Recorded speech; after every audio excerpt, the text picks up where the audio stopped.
Hey guys, welcome back to my channel. So today I'm going to do a midwifery video as opposed to a medicine video. I tend to neglect midwifery videos somehow, like I don't know why. But then I turn around and it's like, wait, it's been like a good 4 months since I did a midwifery video and I practice as a midwife every week. So yeah, today's a midwifery video. And if you guys want to see more midwifery videos, let me know, comment down below, send me emails. And I know it's kind of like application time for student midwives as well. I think January 15th is the deadline, something like that. So anything you guys want to see between now and then, let me know. But today's video is just going to be literally about life as a midwife on labour ward. I've got my cup of tea here, so if you see me sipping, and look at the lipstick stains. So if you see me sipping, it will be my tea because it's really cold. It's like -2 or something outside, and that's really cold for us here. So yeah, so what is life like as a labour ward midwife? You guys know I've been working as a midwife the same length of time that I've been a medical student, and have been doing the two just hand in hand, working part-time because one funds the other, funnily enough. £9,000. And side note, I heard the tuition fees were put up for the new first years to £9,250. Like, I'm sorry guys, I'm so sorry.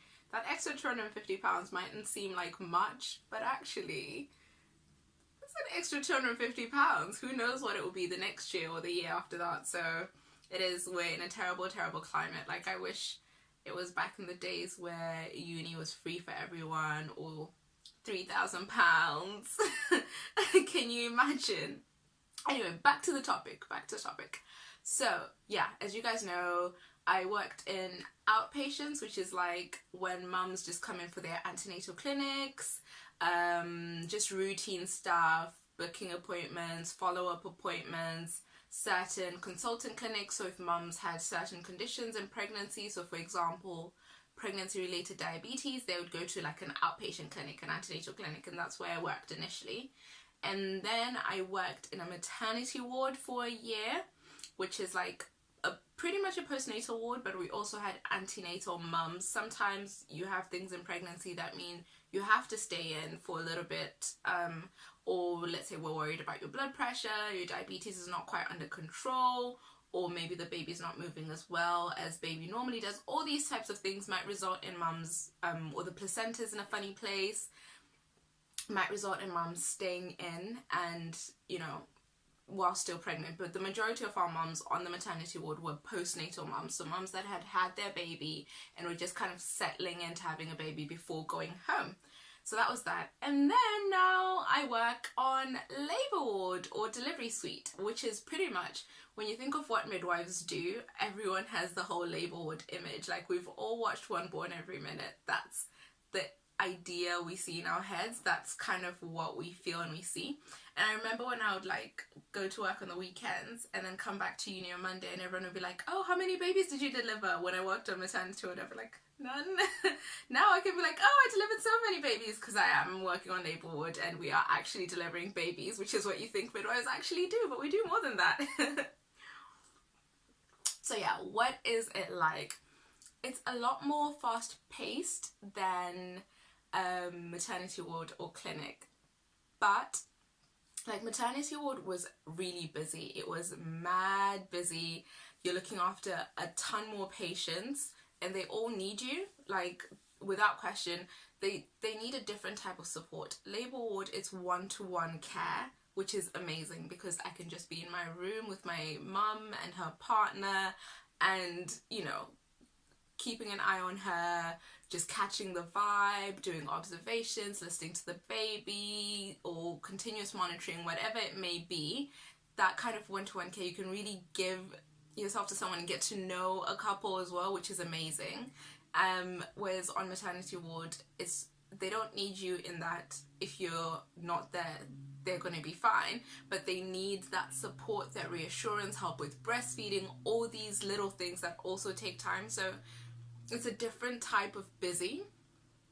Labour ward, I found, is a little bit more stressful in terms that, you know, when you think of all these obstetric emergencies, a PPH, shoulder dysdosias, uterine rupture, all these things, it's kind of, it happens on labor ward, pretty much. Of course they can happen elsewhere, but it happens on labor ward. And a lot of the time you go to work and you just don't know what's gonna happen, you don't know what you're gonna get, you know.